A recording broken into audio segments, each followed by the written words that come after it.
오늘의 말씀은 요한복음 6장 60절부터 71절까지 말씀입니다. 제자 중 여럿이 듣고 말하되 이 말씀은 어렵도다. 누가 들을 수 있느냐 한데 예수께서 스스로 제자들이 이 말씀에 대하여 수근거리는 줄 아시고 이르시되 이 말이 너희에게 걸림이 되느냐? 그러면 너희는 인자가 이전에 있던 곳으로 올라가는 것을 본다면 어떻게 하겠느냐? 살리는 것은 영이니 육은 무익하니라. 내가 너희에게 이른 말은 영이요 생명이라. 그러나 너희 중에 믿지 아니하는 자들이 있느니라 하시니 이는 예수께서 믿지 아니하는 자들이 누구며 자기를 팔 자가 누구인지 처음부터 아심이러라. 또 이르시되 그러므로 전에 너희에게 말하기를 내 아버지께서 오게 하여 주지 아니하시면 누구든지 내게 올 수 없다 하였노라 하시니라. 그때부터 그의 제자 중에서 많은 사람이 떠나가고 다시 그와 함께 다니지 아니하더라. 예수께서 12 제자에게 이르시되 너희도 가려느냐? 시몬 베드로가 대답하되 주여 영생의 말씀이 주께 있사오니 우리가 누구에게로 가오리이까? 우리가 주는 하나님의 거룩하신 자이신 줄 믿고 알았사옵나이다. 예수께서 대답하시되 내가 너희 12를 택하지 아니하였느냐? 그러나 너희 중에 한 사람은 마귀니라 하시니 이 말씀은 가룟 시몬의 아들 유다를 가리키심이라. 그는 12 중에 하나로 예수를 우리가 어제 본 본문에서 예수님께서 예수님을 따르는 사람들에게 나는 생명의 떡이다. 곧 나는 생명의 양식이다.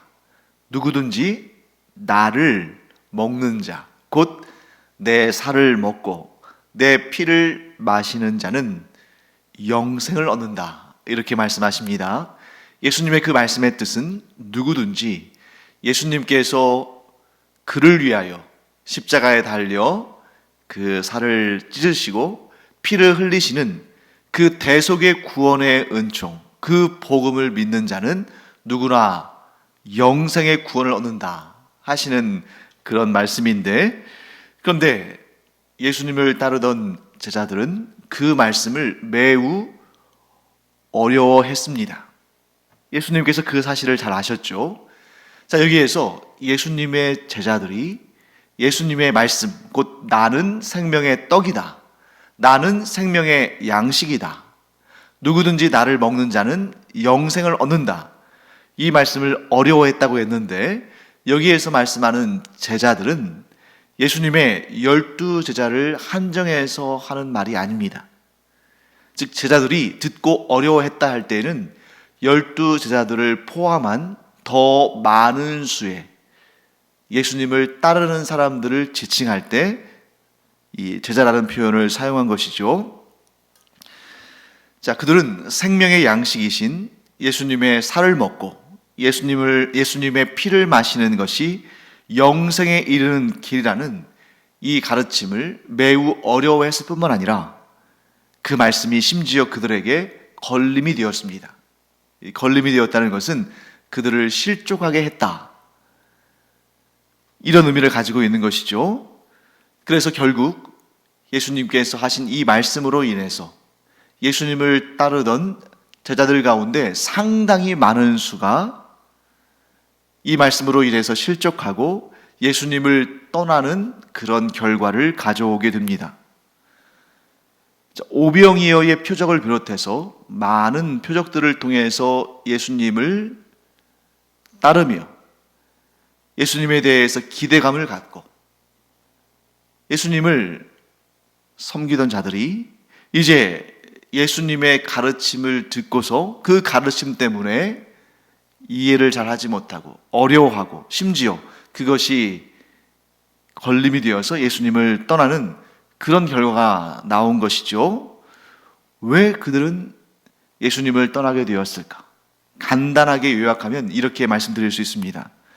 그들은 영의 사람들이 아니라 육의 사람들이었기 때문이다. 예수님은 영의 말씀을 하셨는데 그들은 그 말씀을 영의 말씀으로 이해한 것이 아니라 육의 말씀으로 받아들였고, 그래서 영의 말씀을 통해서 주시는 영생을 그들은 얻지 못한 것입니다. 왜 그렇습니까? 그들은 육에 속한 사람들이었기 때문이다 하는 것입니다. 예수님께서 그들에게 전하신 메시지는 육에 속한 것이 아니라 영에 속한 것이었습니다. 그렇기 때문에 예수님께서 나는 생명의 떡이다 라고 말씀하실 때에 그 말씀 속에 담겨 있는 영의 의미를 깨달아 알아야 되는데, 그들은 그 영의 의미를 깨달아 안 것이 아니라 그 영의 말씀을 육에 속한 것으로 해석했기 때문에 아주 이상한, 이해할 수 없는, 심지어 그들을 실족하게 하는 그러한 말씀으로 받아들인 것입니다. 이해를 못한 거죠. 자, 그렇다면 예수님을 떠난 이 육에 속한 사람들은 예수님의 말씀, 곧 너희가 내 살을 먹고 내 피를 마시면 영생을 얻는다는 이 말씀을 어떻게 이해했을까? 이 말씀에 대한 육의 해석은 어떤 것인가 하는 것을 우리가 한번 살펴보겠습니다. 영원한 생명을 주시기 위해서 이 땅에 오신 예수님을 영적으로 이해한 것이 아니라 예수님의 그 말씀을 육적으로 이해했다. 다른 말로 하면 이거죠.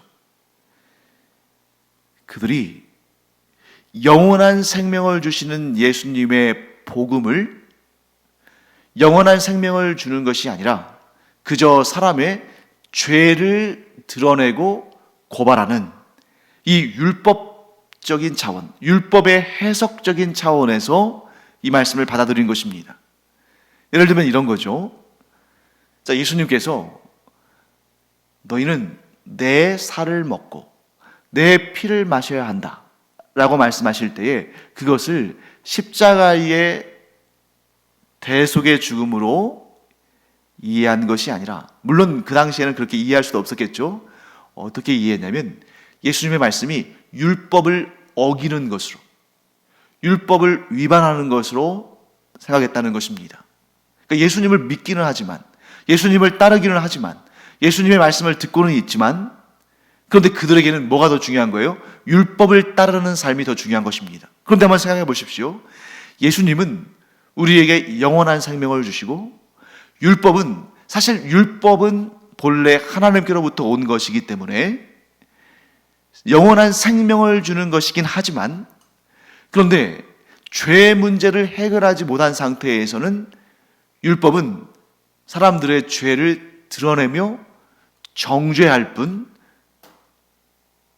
자기 스스로 죄가 있기 때문에 그 율법이 영원한 생명을 주는 능력이 되지는 못하는 것입니다. 왜? 사람들에게 죄가 있으니까.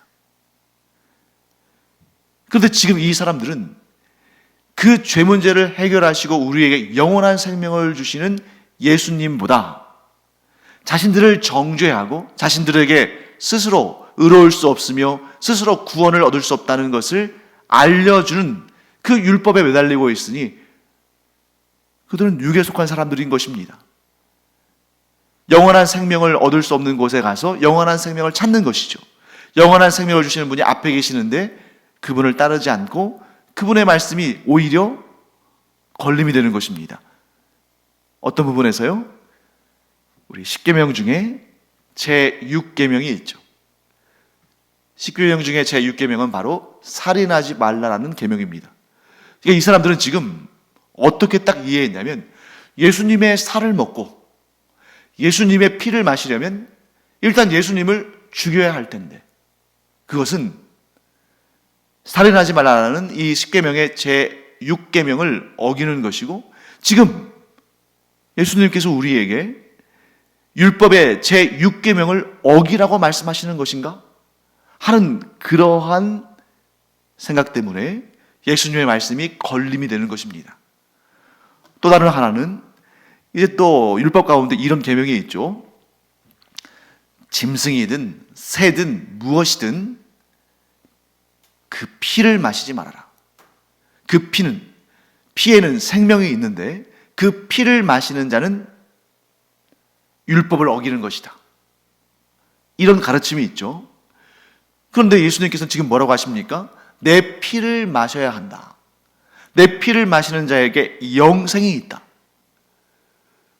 그러니까 지금까지는 예수님의 표적을 보고 예수님의 말씀을 듣고 이분이야말로 우리가 소망을 둘 뿐이다 하는 그러한 생각으로 예수님을 따랐는데, 예수님께서 나는 생명의 떡이다. 너희가 내 살을 먹고 내 피를 마셔야만 영생할 수 있다. 라는 그 말씀이 이 율법적인 사고 가운데 있는 사람들에게 걸림이 되었다는 겁니다. 자, 여기에서 선택의 순간을 맞이하는 거죠. 예수님의 이 말씀은 그냥 툭 던지신 말씀이 아니라 예수님을 따르는 사람들에게 선택의 길을 제시하시는 것입니다. 무엇을요? 영의 길을 선택할 것인가? 육의 길을 선택할 것인가? 예수 그리스도의 복음을 선택할 것인가?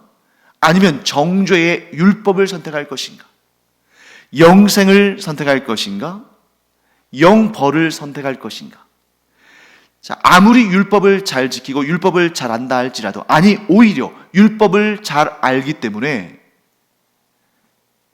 죄 문제를 해결하지 못한 상태에서 율법을 붙들면 그 율법은 영원한 정죄에 이를 수밖에 없는 그러한 길이라는 것을 이들은 지금 알지 못하고 있는 것입니다. 자, 그렇기 때문에 이 사람들은 지금 예수님을 어떻게 바라보냐면, 예수님이 그들에게 영생을 주시는 그런 메시아가 아니라 율법을 파괴하는 자, 자신들이 가장 소중한 가치로 여기는 이 율법을 배신한 자, 율법을 무너뜨리는 자, 이런 생각이 든 거예요.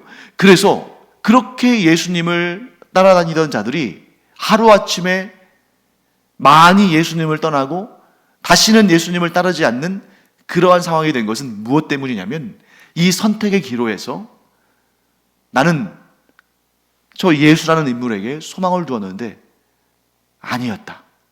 그는 율법의 파괴자다. 그는 우리로 하여금 율법을 지키지 못하게 하는, 율법을 떠나게 하는, 율법이 아니라 해괴망측한 일을 우리에게 가르치는 그런 우리를 실족하게 하는 자들이다. 실족하게 하는 자다. 그러므로 저 예수라는 사람을 따르면 우리는 다 멸망하게 된다. 하나님의 책망을 받게 된다. 하나님의 심판에 던져지게 된다 하면서 예수님을 떠난 것입니다. 그때 예수님은 자리에 남아있는 12명의 제자들, 곧 예수님께서 직접 부르신 제자들을 향해서 물으십니다. 예수님을 떠난 사람들은 예수님께서 직접 부르신 사람들이 아니죠.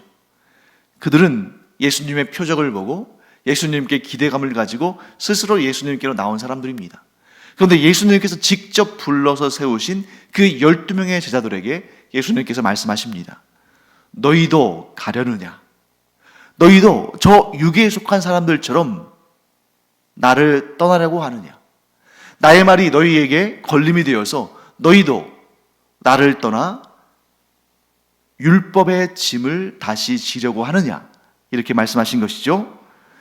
자, 그때 베드로가 이렇게 말합니다.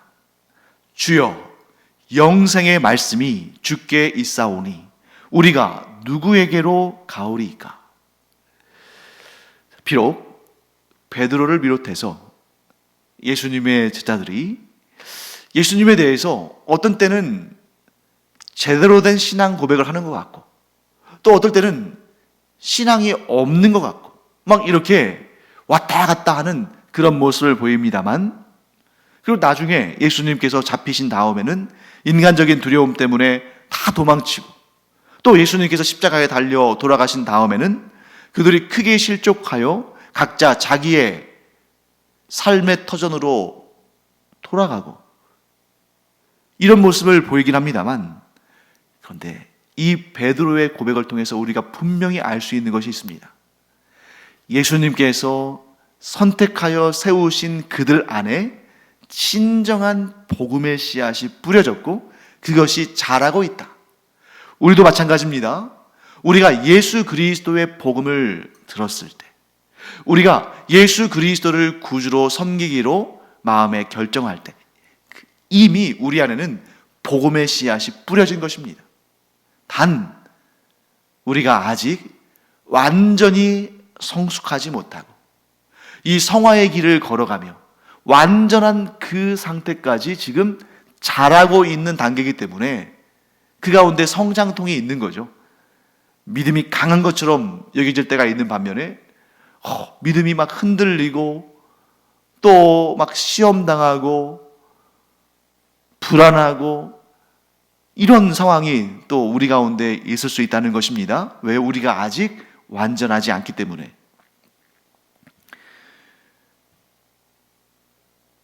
그렇기 때문에 신앙생활을 한다는 것은 다른 말로 하면 선택의 기로에 서서 어느 길을 선택할지를 두고 방황하는 것과 비슷합니다. 우리의 신앙생활이라는 것이 항상 견고하고 항상 바른 길로 가고 항상 주님께서 기뻐하시는 일만 선택하는 그런 것이 아니라 이 땅에서의 우리의 신앙생활은 선택의 기로에서 갈팡질팡하는 그런 모습이다. 그렇기 때문에 우리는 주님께 기도하는 거죠. 하나님, 우리의 인생의 그 선택의 기로에서 하나님께서 기뻐하시는 길, 우리 주 예수 그리스도께서 보이신 그 길로 우리가 좌로나 우로나 치우치지 아니하고 그 길을 똑바로 걷게 하여 주시옵소서. 이것이 우리의 기도 제목이 되어야 되는 것입니다. 그런데 간혹 그 선택의 기로에서 잘못된 길을 선택할 수 있죠. 우리가 그럴 수 있습니다. 그럴 때 주님께서 우리에게 성령님을 통해서 우리의 마음속에 세미한 음성으로 말씀하시며 우리가 잘못된 길로부터 돌이켜서 올바른 길로 가도록, 육의 길에서부터 돌이켜서 영의 길로 가도록, 멸망의 길에서 돌이켜서 생명의 길을 가도록 성령께서 인도하시는 것이죠. 그래서 우리가 또 때로는 실수도 하고 실패도 하지만 우리를 붙드신 하나님의 그 은혜 가운데에 다시 회복되어져서 그 생명길을 우리가 가게 되는 것입니다. 그런데 그 선택의 기로에서 주님께서 주신 그러한 다시 일어날 수 있는 기회, 돌이킬 수 있는 기회, 그 기회를 우리가 붙들고 다시 일어나야 되는데 때로는 가룟 유다와 같은 선택을 하는 경우들이 있다는 거죠. 가룟 유다는 처음부터 이상한 사람은 아니었을 겁니다.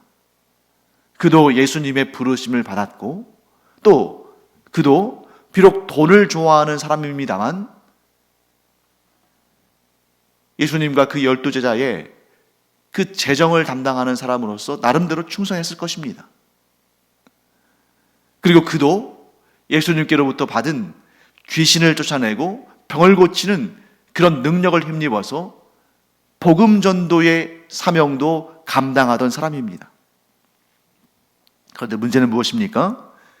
결정적인 순간에 그 선택의 기로에 선 그 결정적인 순간에 그는 믿음을 지키지 못하고 예수님을 팔아버리는 그런 선택을 했다는 것입니다.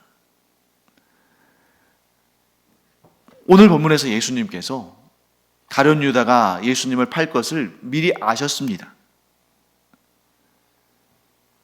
그렇지만 예수님은 가룟 유다에게 한 번 더 기회를 주십니다. 어떤 기회냐면 예수님께서 그 제자들에게 이렇게 말씀하십니다. 너희 중에 한 사람은 마귀니라. 아마 이 얘기를 들었을 때에 이 12명의 제자들 가운데 나는 아니겠지, 아마 그렇게 생각했을 거예요. 왜?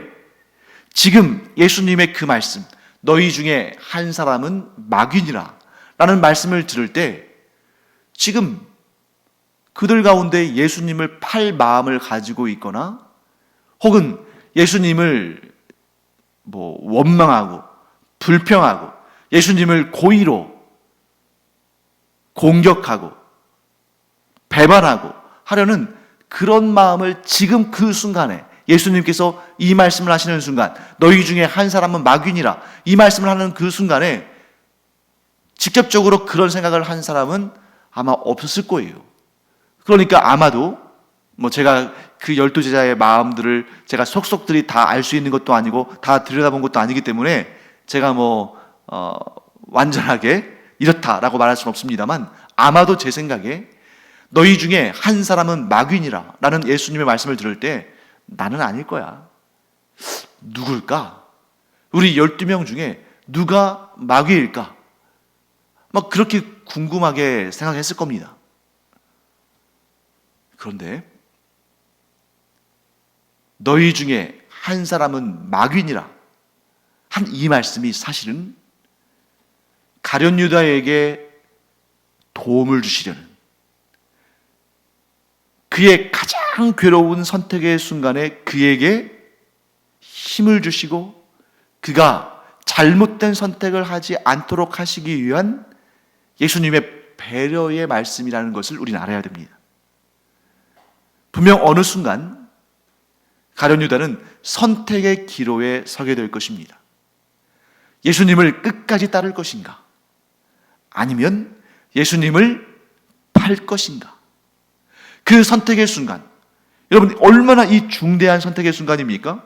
가룟 유다가 아무 생각 없이, 아무 거리낌 없이, 아무 고민 없이 그냥 예수님을 툭 그들에게 팔아 넘겼을까요? 아닐 겁니다. 분명히 성경에 그 내용이 기록되어 있지는 않지만 그것을 결정해야 되는 그 순간에 가룟 유다는 아마도 그 평생에 가장 심각한 고민과 갈등의 순간을 맞이하고 있었을 것입니다.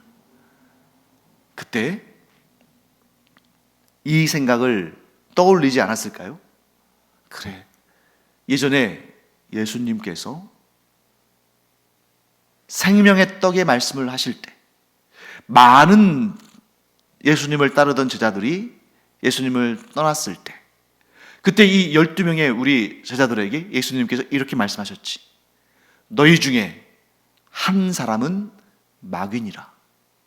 그때 내가 몰랐는데 지금 이 상황에, 이 선택의 기로에 서 있다 보니까 그게 나일 수 있겠구나.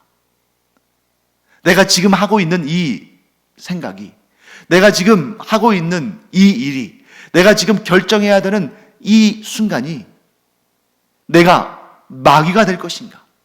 아니면 내가 진정한 예수 그리스도의 제자가 될 것인가? 그것을 선택하는 기로에 내가 서 있는 것이구나. 그래, 내가 나에게 영생을 주시는, 나의 죄를 용서하시고 나에게 영생을 주시는 예수님의 뒤를 따라야지. 내가 잠깐 있다가 결국 언젠가는 사라지게 될 이 땅에서 그저 돈 몇 푼 더 벌자고, 그저 내 육신의 안일함을 구하자고 예수님을 팔아넘길 수는 없지. 이런 마음을 가졌어야 되는데 가룟 유다는 예수님을 팔아넘기는 결정을 합니다. 사랑하는 성도 여러분, 가룟 유다만 그런 선택의 기로에 있는 것이 아닙니다. 우리의 삶의 모든 순간순간은 선택의 기로에 있고, 그 중요한 선택의 기로에서 마귀는 항상 우리를 시험합니다. 하나님은 항상 우리를 격려하시고 우리가 하나님께서 기뻐하시는 그 생명의 길을 택하도록 우리에게 힘을 주시고 성령을 통해서 우리를 응원하시고 예수님의 말씀이 기억나도록 하시지만, 마귀는 그 선택의 기로에서 하나님을 배반하고 예수님을 버리고 성령의 음성에 귀를 막게 하는, 그래서 하나님께서 기뻐하시는 뜻이 아닌 마귀가 기뻐하는 그 뜻을 선택하도록 합니다. 그 선택의 기로에서 우리가 어떤 결정을 하느냐에 따라 우리는 예수 그리스도의 제자요, 하나님의 자녀가 되기도 하고 마귀가 되기도 하는 것입니다. 사랑하는 성도 여러분, 우리가 우리의 인생의 모든 그 선택의 순간에서 가룟 유다와 같이 마귀의 시험에 넘어가서 하나님의 사람이 아니라 마귀의 사람이 되는 결정을 하는 것이 아니라 그 선택의 순간에 우리가 예수님처럼 하나님의 뜻을, 하나님께서 기뻐하신 일을 선택하는 우리가 되기를 바랍니다. 그러면 예수님은 언제 그 선택의 기로에 있으셨을까요? 겟세마네 동산에서 예수님께서 기도하실 때 예수님은 그 기도 후에 잡히시고 그들에게 잡힌 다음에는 십자가의 죽음을 당하실 수밖에 없다는 사실을 아셨기 때문에 그 기도의 자리에서 하나님께 이렇게 기도했습니다. 하나님, 이 잔을 제게에서 물려주십시오.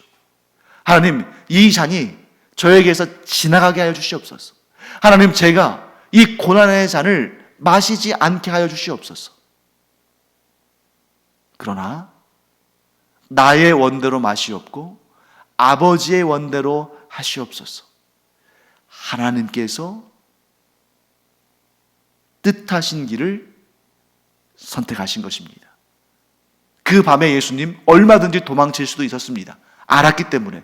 몰랐으면 잡혔겠습니다만 아셨기 때문에 얼마든지 그 길을 피할 수 있었습니다.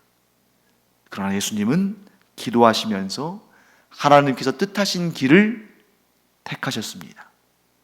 그래서 오늘날 우리가 예수님의 그 살과 피로, 예수님의 그 십자가의 대속의 죽음으로 구원을 받게 된 것이죠. 예수님의 선택으로 말미암아. 이제 우리 차례입니다. 우리가 어떤 상황에서도, 어떤 선택의 기로에서도 마귀의 시험이 아니라 하나님의 생명의 길, 마귀가 기뻐하는 길이 아니라 하나님께서 기뻐하신 길, 마귀가 걸어간 그 반역의 길이 아니라 예수님께서 걸으신 그 순종의 길을 걸음으로 말미암아 영생의 구원을 얻을 뿐만 아니라 하나님을 기쁘시게 하는, 예수님을 흐뭇하게 만드는 그런 참된 제자의 길을 선택하며 그 길을 걷는 우리 모두가 되기를 간절히 축원합니다. 기도하겠습니다. 하나님, 감사합니다. 저희가 예수 그리스도를 믿고 영생의 구원을 얻으며 하나님의 자녀가 된 것은 온전히 하나님께서 저희를 택하여 주셨기 때문입니다. 그럼에도 불구하고 이 세상을 사는 동안에는 항상 악한 마귀가 저희들을 미혹하고 시험합니다. 저희들의 인생의 모든 그 선택의 기로에서 하나님의 뜻이 아니라 마귀의 그 괴계를 선택하도록 우리를 유혹하고 미혹합니다.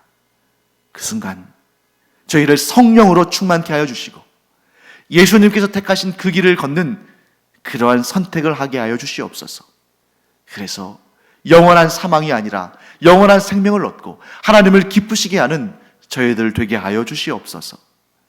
감사드리며 이 모든 말씀 살아계셔서 일하시는 우리 주 예수 그리스도의 이름으로 기도합니다. 아멘. 기도하는 시간입니다. 기도의 시간은 다른 말로 하면 선택의 기로에서 어느 길을 선택할 것인지를 결정하는 순간이기도 하죠. 우리가 기도하면서 하나님의 뜻을 깨달아 알고 하나님께서 기뻐하시는 길을 택하는 우리가 되기를 축원합니다. 기도하겠습니다.